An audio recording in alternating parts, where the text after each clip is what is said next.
Hello everyone আজি ৰাতিপুৱা ব্লগটো আৰম্ভ কৰিছো আৰু মোৰ লগত এয়া ভাইটিও আছে ভাইটি আৰু মই আসলতে এঠাইত যাব আহিছো ক'ত যাও কি কথা জনাই আছো ৰব আপোনালোকক প্ৰথমতে মোক কেনেকুৱা দেখা হৈছে সেইটো কমেন্ট কৰি জনাবচোন মই ধুনীয়াকে ওলাই আহিছো আজি মানে মই যাব ওলাইছো আসলতে 252 বছৰ পুৰণি এখন দৌল যাত্ৰাত আমাৰ নলবাৰীৰ ওচৰতে এখন গাঁও আছে গাঁওখনৰ নাম হৈছে বাহজানী এই বাহজানী অঞ্চলতে আছে আপোনাৰ অগ্নিশালা নামৰ এখন দৌল সত্ৰ এই সত্ৰখনত 252 বছৰ আগৰ পৰা মানে দৌল যাত্ৰা হয় আৰু তাতে যাম আৰু আপোনালোকক লৈ যাম বুলি ভাবিছো যিহেতু ফাগুৱাও চলি আছে মানে ওচৰে পাজৰে মানুহবোৰে ৰাস্তাই ৰাস্তাই ফাগুৱাও খেলি আছে এইবোৰ পৰিৱেশ চাই আহিছো ভাল লাগিছে বহুত আৰু এই মন্দিৰটো চাওকচোন এইটো ইয়াতে মানে বাসন্তী পূজা হয় বহুত ডাঙৰকে হয় মোৰ পিছফালে আপোনালোকে দেখি আছে চাগে এনেকে পৰিৱেশত আহি আছো আপোনালোককো দেখালো অলপ চলপ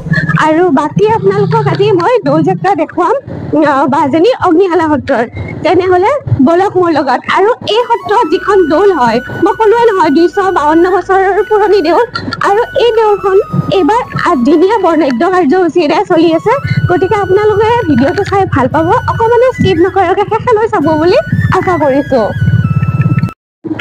আমি আহি থকা ৰাস্তাটোৰ এয়া পৰিৱেশ চাওকচোন কিমান ধুনীয়া সেউজীয়া পৰিৱেশ বহুত ভাল লাগিছে সেইকাৰণে মই এইখিনি ক্লিপ ৰাখিলো আপোনালোকেও চাই ভাল পাব আচলতে এনেকুৱা সেউজীয়া পৰিৱেশ মোৰ চাই কিবা এটা সঁচাকে ভাল লাগে গাঁৱৰ মাজৰ পৰিৱেশ তথাপিও চাওক কিমান ধুনীয়া টাউন অঞ্চলত আচলতে এনেকুৱা পৰিৱেশ নাথাকে আজিকালি গছ গছনি নোহোৱাই হৈছে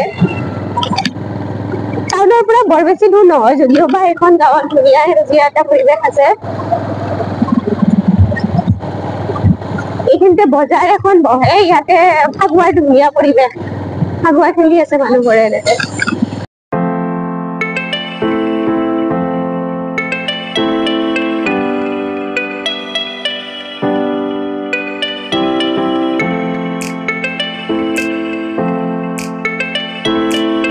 পৰিৱেশটো চাওকচোন একদম বাছা ধৰি এনেকে ফাকুৱা দি আছে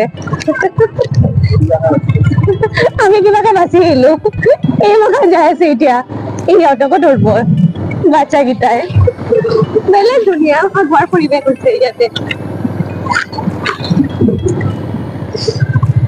মই ভিডিঅ' কৰি থাকোঁতে মাইকৰ প্ৰব্লেমৰ কাৰণে মোৰ সাউণ্ডটো নাহিল সেইকাৰণে এই জেগাখিনিৰ পৰা মই ভইচ অভাৰ দিব লগা হ'ল তাৰ কাৰণে দুখিত আৰু মই মামাহঁতৰ ঘৰত আহিছোঁ এই যে মন্দিৰটো দেখালো এইটো হৈছে আমাৰ মামাহঁতৰ ঘৰুৱা মন্দিৰ আৰু টিকলিজনী মোৰ মামাহঁতৰ ভাইটিৰ টিকলি তাই মোৰ লগত ধুনীয়াকৈ কথা পাতিছে খেলিছে আৰু তাৰে আগতে মই শৰাইখন সজাই লৈছোঁ এতিয়া আমি যাম অগ্নিশালা মন্দিৰলৈ এনেকে মই মানে দৌল মন্দিৰলৈ ওলাই আহিছো এনেকে যাব আৰু ভাইটি আছে আগফালে আৰু এয়া চাওকচোন ভাইটি দুডাল বাহত এনেকে বোমাকেইটা গাঁঠি লৈছে আৰু আগফালে যে গৈ আছে তিৰোতাজনী সেইজনী হৈছে আমাৰ মাজু মামীয়ে ধুনীয়াকৈ শৰাই লৈ গৈছে আৰু মই পিছে পিছে গৈ আছো আপোনালোকক পৰিৱেশবোৰ দেখুৱাই এইয়া দেখিছেনে দূৰত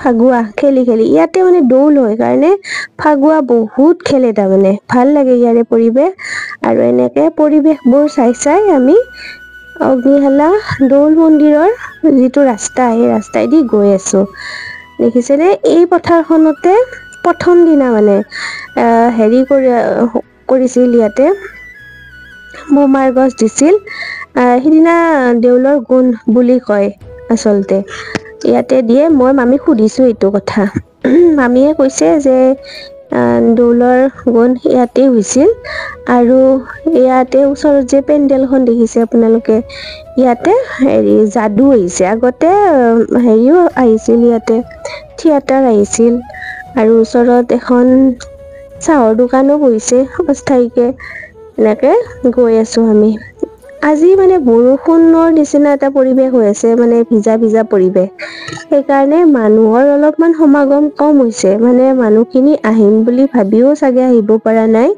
কিন্তু যদি ভাল বতৰ হল হয় তেতিয়া হলেতো একদম বহুত মানুহ হয় চাওকচোন পৰিৱেশটো বহুত বেছি ধুনীয়া আৰু ৰাতি হ'লেতো ইয়াতে আহি আৰু ভাল লাগে, লাইটিং হয় ইয়াতে। দিনতো ভাল লাগে। আপোনালোকে মন্দিৰৰ ভিতৰত যেতিয়া মই সোমাম সেইটো পৰিৱেশ চাই আচলতে বেছি ভাল পাব। গাঁৱৰ ভিতৰৰ পৰিৱেশটো এনেকুৱা, আচলতে গাঁওবোৰ বহুত ভাল লাগে নহয়নে টাউনৰ পৰিৱেশতকে। সেউজীয়া সেউজীয়া একেবাৰে, আৰু বৰষুণ যাক যে গৈছে একেবাৰে চাফা হৈ আছে গোটেইখিনি। আৰু এনেকে আমি আহি পালো কলীয়াগোসাঁই মন্দিৰ, অগ্নিশালা, দৌল সত্ৰ, সাৰ্বজনীন শ্ৰী শ্ৰী কৃষ্ণ দৌল মহোৎসৱ। এনেকে ভিতৰ দি সোমাই যাব লাগে। গেটখন দেখিছেনে কিমান বেছি ধুনীয়া, আৰু চবৰে মুখতে হোলীৰ ৰং, আবিৰৰ ৰঙেৰে সকলো ৰঙিয়াল হৈ পৰিছে। মই আশা কৰিছো সকলোৰে জীৱন যাতে আবিৰৰ ৰঙেৰে ৰঙিল হৈ পৰে, তাৰে কামনা। আপোনালোকেও ভালে থাকক, সকলোৱে ভালে থাকক। এনেকে আবিৰৰ আনন্দত সকলোৱে যাতে মতলীয়া হৈ জীৱনটো আগবাঢ়ি যাব পাৰে। ভগৱান শ্ৰীকৃষ্ণক স্মৰণ কৰি আমি এনেকে ভিতৰত সোমালো। এয়া চাওকচোন গোটেই দৌল মন্দিৰৰ মানে ভিতৰৰ পৰিৱেশ। দোকান আহিছে, যদিও বা বতৰটো সিমান ভাল নহয় তথাপিও কিন্তু মানুহ কম হোৱা নাই। আৰু এইটো যিটো মন্দিৰ দেখিছে আপোনালোকে, এই মন্দিৰটোতে ভগৱান শ্ৰীকৃষ্ণক দৌল যাত্ৰাৰ সময়ত ৰখা হয়। মেইন মন্দিৰৰ পৰা বাহিৰত ৰখা হৈছে। এনেকে আমি এতিয়া ইয়াতে এই মেইন যিটো মন্দিৰ, এইটো মন্দিৰত আচলতে থাপনাখন ৰাখিছে এইকেইদিন দৌল যাত্ৰাৰ কাৰণে, আৰু এইখন হৈছে থাপনা। ইয়াতে বোমা যোনে যোনে দিয়ে কিছুমানে ইয়াতেও আহি এনেকে উচৰ্গা কৰাইছে। আমি ধুনীয়াকে পূজা কৰো, এতিয়া সেৱা চেৱা কৰো, তাৰপিছত চাকি ধূপ জ্বলাম। এনেকে চাওকচোন চাকি জ্বলাইছে সকলোৱে, আৰু আমিও ইয়াতে চাকি ধূপ এনেকে ধুনীয়াকে জ্বলালো। জ্বলাই এতিয়া আৰু বোমা উচৰ্গা কৰিব লাগে। শৰাইখনো দিলো ইয়াতে। চাওকচোন কিমান ধুনীয়া পৰিৱেশ, এবাৰ ভাল লাগে ইয়াতে, সঁচাকে বহুত বেছি ভাল লাগে তাৰমানে। এনেকে এইটো হৈছে শিৱ মন্দিৰ, অগ্নিশালা দৌল মন্দিৰৰ ভিতৰত থকা শিৱ মন্দিৰ। আৰু ইয়াতেও অকমান চাকি ধূপ জ্বলাও বুলি আমি ভিতৰত সোমালো। আৰু ইয়াতে ৰিচিপ্ট কাটিব লাগিব বোমা উচৰ্গা কৰাৰ কাৰণে। আমাৰ যিহেতু দুডাল বোমাৰ গছ আছে সেইকাৰণে দুখন ৰিচিপ্ট কাটি লৈছো, আৰু পইচাখিনি আমাক যিখিনি পাব লগা আছে তেখেতসকলে এনেকে ঘূৰাই দিলে। আৰু ৰিচিপ্ট দুখন লৈ এতিয়া উচৰ্গা কৰিব লাগে। এতিয়া ভাইটিয়ে বোমাৰ গছ উচৰ্গা কৰি আছে, দুয়োডাল। তাৰ ডাল এবাৰ কৰিলে আৰু মোৰ ডালো কৰিব অলপমান পিছত। গোটেইখিনি আপোনালোকক দেখাই আছো। আৰু এইটোৱে পৰিৱেশ, মানে বোমা দিয়ে মানে শ্ৰীকৃষ্ণৰ দৌল বুলি ক'লে মেইন বস্তুটোৱে হৈছে বোমা। ইয়াতে যিটো পৰিৱেশ মানে এইকেইদিন সঁচাকে বহুত বেছি ভাল লগা। এনেকে বোমা চোমা উচৰ্গা কৰি এতিয়া আমি যাওঁ, আৰু দুয়োডাল বোমা ধুনীয়াকে উচৰ্গা কৰা হৈ গ'ল। আৰু এতিয়া আমি যাওঁ, আৰু এইফালে দিয়ে যাব লাগিব বোমাৰ গছ দুডাল জ্বলাবৰ কাৰণে। চাওকচোন এইফালে পুখুৰী পাৰে পাৰে সেনেকে গৈ আছো। ভাইটি আগে আগে গৈ আছে। আৰু এডাল বোমাৰ গছ কিন্তু ময়ো লৈছো। মই এডাল বোমাৰ গছো লৈছো আৰু কেমেৰা কৰিও যাই আছো। আৰু আপোনালোকক পৰিৱেশটো দেখাইছো আৰু যিমান পাৰো। অকমান অসুবিধাও হৈছে, যিহেতু এখন হাতত মোৰ বোমাৰ গছ আছে। সেনেকে যাই অলপ আগত তাৰমানে ফিল্ড আছে, তাতে মানে দেউলৰ গোন্ধ হয় বুলি যে কৈছিলো প্ৰথম দিনা, তাৰমানে ইয়াতে হৈছিল। আৰু আজিও মানে এইকেইদিন তাৰমানে যোনে যেতিয়া মন তেতিয়া আহি, মানে যাৰ যেতিয়া সুবিধা আহি ইয়াতে বোমাৰ গছ নিজে নিজে দি থৈ যায়। আৰু এইখিনি নিয়ম কৰিব লাগিব চবে, শৰাই বা ধূপ ধূনা চাকি জ্বলাই উচৰ্গা কৰি এই ফিল্ডখনতে বোমাৰ গছ দিয়ে। এতিয়া গাঁত চাত আছে, গাঁতত আৰু মানে গাঁত খান্দিব লাগিবলৈ কথা নাই। আৰু প্ৰথম দিনা যিহেতু বহুত গাঁত খান্দিছে, আৰু অগ্নিশালা দৌলত বহুত বোমাৰ গছ দিয়ে, সেইকাৰণে গাঁত খান্দাৰ কোনো প্ৰয়োজন নাই। গাঁত একদম আছে ইয়াতে দি দিলে হৈ গ'ল।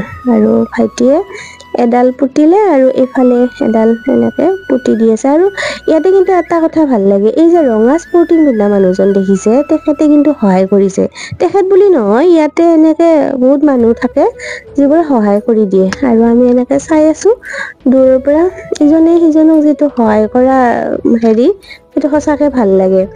মানে আচলতে ভগৱানৰ ঠাই বুলিয়ে অকমান সহায় কৰি দিম বুলিয়ে সকলোৱে আগবাঢ়ি আহে নিজে। এইটো বহুত ভাল লাগিল। ভাইটি নোৱাৰিব বুলি মানুহজনে ধুনীয়াকে আহিল। সঁচাকে মানুহজনকো হৈছে কতে ধন্যবাদ জনালো।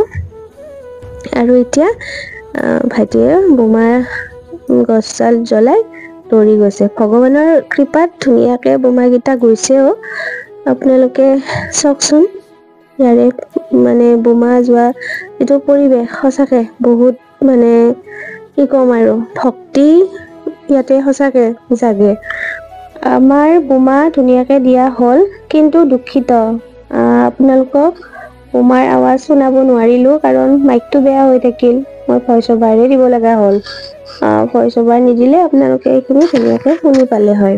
আৰু মই এতিয়া আনন্দ মনেৰে উভতি আহি আছো, কাৰণ আমাৰ বোমা ধুনীয়াকে গৈছে। কাৰণ ইয়াতে বিশ্বাস আছে, যদি কিবা চুৱা লাগে তেতিয়াহলে বোমা নাযায়। আমাৰ বোমা কেইটা ধুনীয়াকে গৈছে, সেইকাৰণে বহুত বেছি ভাল লাগিল। আৰু এনেকে আমি আহি আছো আৰু ভাইটি বাঁহ দুডাল লৈ গৈ আছে, কাৰণ এইটোও বিশ্বাস আছে যে জ্বলাই দিয়া বোমাৰ গছৰ এই বাঁহ দুডাল ঘৰত লৈ যাব লাগে। ঘৰত আৰু ক'ত নিব, মামাহঁতৰে মানে বাঁহ, সেইকাৰণে এনেকে লৈ আহিছো। আৰু এতিয়া আমি চাব আহিছো মণিহাৰী। মামী দেখিছেনে, একদম দোকানত সোমাই গৈছে। শাৰী শাৰী মণিহাৰীৰ দোকান আছে ইয়াতে। আমিও মানে চাব আহিছো। মণিহাৰী দোকান বুলি ক'লে কিবা এটা দুৰ্বলতা আছে সকলোৰে, সেইকাৰণে ময়ো চাব আহিছো। কিবা কিবি বিপদ বস্তু নিব লাগিব ঘৰত। প্ৰথমতে আপোনালোকক দেখাই লৈছো, তাৰপিছত কেইপদমান বস্তু লওঁ আৰু ময়ো। আৰু এতিয়া আমি এনেকে মন্দিৰৰ ভিতৰত সোমালো মণিহাৰী বস্তুবোৰ লৈ। এই মন্দিৰটো এবাৰ চাই লওকচোন। ইয়াতেই বৰ্তমান আছে কলীয়া গোঁসাই, কাৰণ কলীয়া গোঁসাই মেইন মন্দিৰৰ পৰাই উলিয়াই বেলেগকে ৰখা হয় এতিয়া। আৰু এইখন হৈছে বেগৰ দোকান। ইয়াতে 100 টকাত বেগ দিছে। বেগৰ দোকান বুলি ক'লে মোৰ এটা দুৰ্বলতা আছে, মোৰ বেগ বুলি ক'লে লও লাগে। আৰু ভাইটিয়ে মাতি আছে, কিমান ল বেগ, কিমান ল। মই কিন্তু চাই আছো, ল'ব পাৰিলে ভাল আছিল। আৰু এতিয়া 2 এপদ বস্তু লৈ এনেকে বেল লৈছো, চশমা, ৰাণীৰ কাৰণে মেইনলি বস্তু খিনি লৈছো। এইখিনি লৈ এতিয়া আমি চাহ খাব সোমাইছো দোকানত। ভাইটিক চাওকচোন, সি কিন্তু খাইয়ে আছে, ঘুগুনি খাইছে সি। আৰু মই কৈ আছো আগে খালি কি কৈছে, খামেই, মোৰ ভোক লাগিছে। সেইকাৰণে মোৰ হাঁহি উঠছে আচলতে। মোক দিয়াই নাই। মই কিন্তু ঘুগনি নাখাওঁ, ঘুগনি খাই ইমান ভাল নাপাওঁ মই। পকৰী আহিছে আমাৰ কাৰণে, ফুলাৰি বুলি কওঁ আমি আচলতে, পকৰী নকওঁ। সেইখিনি খাই এতিয়া মিঠাই চিঠাই কিবা ল'ব আহিছো। আমি খালেতো নহ'ব, ঘৰতো নিব লাগিব। সেইকাৰণে জিলাপি আৰু কাটা নিমকি, আমি কিন্তু শংকৰ ভাজা বুলি কওঁ, কাটা নিমকি ললো গৰম গৰম, লৈ ঘৰত যাম। আমাৰ কাৰণেও ললো, মামাহঁতৰ কাৰণেও। এনেকে লৈ আমি মামাহঁতৰ ঘৰত আহিছো। এতিয়া আহি পালো আমি ঘৰ, আৰু এতিয়া ভাত খাই লওঁ। মানে মামাহঁতৰ ঘৰ আহি পালো, আমাৰ মামাহঁতৰ ঘৰ। এতিয়া ভাত খাই লওঁ, ভাত খাই অলপ দেৰি ৰেষ্ট লৈ যাওঁ। আৰু আমি যি আনিছোঁ এই পেকিংটোত বান্ধি লৈছোঁ, আৰু যাওঁ আৰু অলপ পিছত ভাত খাই ৰেষ্ট লৈ। খোৱা হ'লে চাই মামাহঁতৰ পৰা এতিয়া ওলালোঁ। সেয়া নৰসিংহ হাতত লৈছোঁ, আৰু ইফালে মামী ইয়াতে এনেকৈ আগবঢ়াই দি ঘৰত গ'ল। এতিয়া আমি যাওঁ। আৰু দেউল চাই যথেষ্ট ভাল লাগিল। আৰু এই ব্লগটো এইখিনিতে সামৰণি মাৰোঁ। পুনৰ লগ পাম আপোনালোকক আৰু এটি অন্য ব্লগত। আৰু এই ব্লগটো চাই আপোনালোকে কেনে পালে নিশ্চয় জনাব। আৰু অগ্নিশালা দেউলত আপোনালোকে আহিছেনে, সেইটো কথাও জনাব। তেনেহ'লে যদি মোৰ ব্লগত আপোনালোকে প্ৰথমবাৰৰ বাবে মানে মোৰ চেনেলত ভিডিঅ' চাই আছে, অনুগ্ৰহ কৰি চেনেলটো ছাবস্ক্ৰাইব কৰি দিব, লগতে বেল আইকনটো দবাই দিব। আৰু ফেচবুক পেজতো মোৰ ভনিতাছ লাইফষ্টাইল বুলিয়ে পেজ এখন আছে, পেজটো ফ'ল' কৰি দিব। তেনেহ'লে আজিলৈ এৰিছোঁ, টাটা।